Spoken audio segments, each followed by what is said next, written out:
Prezados amigos, fiéis seguidores do canal Professor Rico Guimarães, o canal que contribui com o processo de desalienação popular. Conservadorismo e reacionarismo e a relação dos dois com o passado. Eu preciso complementar um vídeo que fiz na semana passada, discorrendo sobre as diferenças entre o conservadorismo e o reacionarismo, e é necessário para que nós possamos concluir essa compreensão. Antes eu vou pedir para você que já é inscrito no canal, que dê um like no vídeo para ajudar na recomendação dele para toda a audiência do YouTube. E você que está chegando agora, assiste o vídeo até o final, e se achar que ele merece um like, eu vou ficar imensamente agradecido. Pois bem, na verdade, eu falei das diferenças entre conservadorismo e reacionarismo num vídeo recente, até para ser justo, honesto intelectualmente, uma vez que as pessoas fazem muita confusão acerca dos dois conceitos, né? Acham que é a mesma coisa, há uma tendência, até por pessoas que têm um certo nível de instrução, a confundir esses dois conceitos. E aí eu coloquei naquela oportunidade, né, os exemplos de alguns autores conservadores, né, autores nacionais como Francisco Campos, Gilberto Freire, Gustavo Barroso, né, e também citei autores estrangeiros como Edmund Burke, Chesterton, Thomas Sowell, Roger Scruton e outros, tá? E logo depois de citar esses autores, eu discorri sobre as diferenças. Eu citei algumas características que diferem os dois conceitos e didaticamente eu falava do reacionarismo e depois do conservadorismo, fazendo uma comparação, né? No caso, eu falei que uma característica que difere o reacionarismo do conservadorismo é que o reacionário defende a cultura da violência fora da lei. Então, se ele tiver que promover um linchamento para legitimar uma ação perante a sociedade contra alguém que praticou um delito, ele vai fazer. O conservador não. Ele entende que a violência às vezes é necessária, mas tem que estar em consonância com a lei.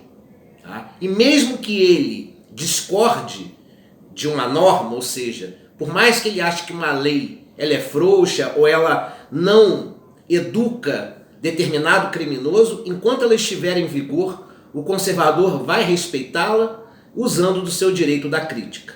Mas jamais vai defender a violência fora da lei. Apenas a violência pelo Estado, quando necessária, já que o mesmo possui monopólio desta. Outra característica importante é que o reacionário é subserviente à política. Ele tem a tendência de sacralização de políticos, de seguir um líder de maneira indefectível, inquestionável e o achando infalível. O conservador não, ele é cético. Ele defende o ceticismo em relação à política.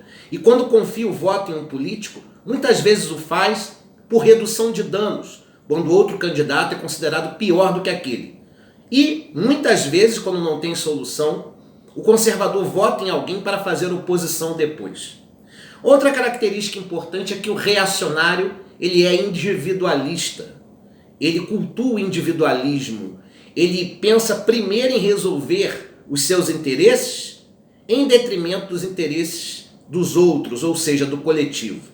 O conservador também acha alguns direitos individuais necessários e importantes, mas ele tem a cultura altruística, ou seja, ele sempre vai pensar no social, embora de uma maneira diferente se comparado ao progressista, porque este usa dentro da sua realidade sempre ideias relacionadas com o coletivo.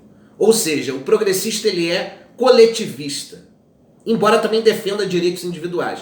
Mas acima de tudo estão os direitos sociais.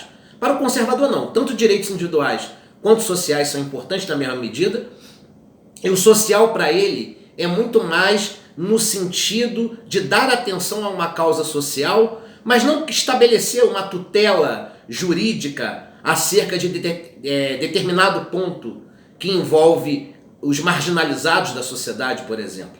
O progressista não. Se tiver que tutelar uma ação para desmarginalizar a sociedade, ele o fará. O conservador, ele é um pouco mais pragmático nesse sentido.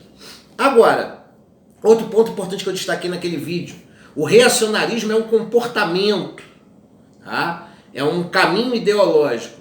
O conservadorismo é filosofia, ou seja, um campo de análise de comportamentos e uma maneira de enxergar o mundo, pensando sempre em manter o que é estrutural para a sociedade. Agora, tem uma característica que eu expliquei no primeiro vídeo e que ficou pela metade, e que eu queria endossar aqui para poder concluir a nossa linha de raciocínio. Eu falei que o reacionário, ele é um escravo do passado, né? Ele se segura no passado, né? Ele acredita que a sociedade só conseguirá resolver os seus problemas se ela retornar a um passado longínquo, e esse passado ele representa fidedignamente a sociedade que deu certo. E portanto a sociedade que existe hoje, ela deu errado. Então é necessário substituir os valores dessa sociedade pelos valores do passado.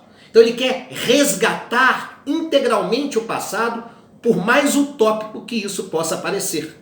O conservador não. O conservador, ele aceita mudanças, diferentemente do reacionário que se pega no passado e acredita que as mudanças são deletérias, todas elas, e desconstroem a sociedade ideal. O conservador não, ele acredita que algumas mudanças que são menos estruturais, mais necessárias, são importantes para a evolução da sociedade. O conservador quer conservar apenas aquilo que ele acha basilar, ou seja, aquilo que, se for modificado, pode abalar as estruturas sociais e fazer com que aquela sociedade entre no processo de desconstrução, ou seja, num processo falimentar. Para nós encerrarmos, e o que ficou faltando no outro vídeo, é que o conservador também defende um certo passado, mas um passado recente, quando esse passado ainda pode ser resgatado dentro do campo da realidade. O reacionário quer buscar um passado de 40, 50, 100 anos atrás. Um passado que, obviamente, no campo da realidade, não se consolida.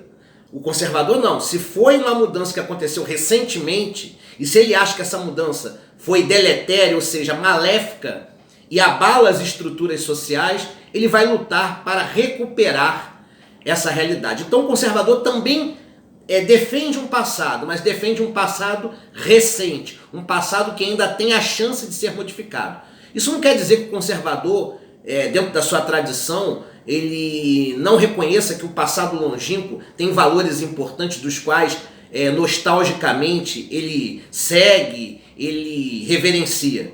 Claro, mas ele tem o realismo na sua mente de que aquele passado, por mais que ele admire, né, por mais que ele sinta uma certa nostalgia, jamais terá volta. Então ele não perde tempo. Ele resgata aquilo que é recente, aquilo que passou, mas é recente, o que é longínquo, por mais que algum valor que ficou lá no passado longínquo possa lhe agradar, ele sabe que no plano real da vida não poderá ser resgatado. Diferentemente do reacionário, que na sua maneira acrítica, viciada de senso comum, de enxergar o mundo, acha que tudo pode ser modificado no estalar de dedos. O conservador aceita mudanças desde que elas sejam pequenas e que não abalem a estrutura social, certo? E se tiver que resgatar o passado, que seja um passado recente. Mas, acima de tudo, ele quer conservar aquilo que é basilar para a sociedade, os valores e os princípios que ele julga serem necessários para manter a vida na sociedade, ou seja, para que a sociedade se mantenha em pé. É um ato de utilidade pública você compartilhar este vídeo. Um grande abraço.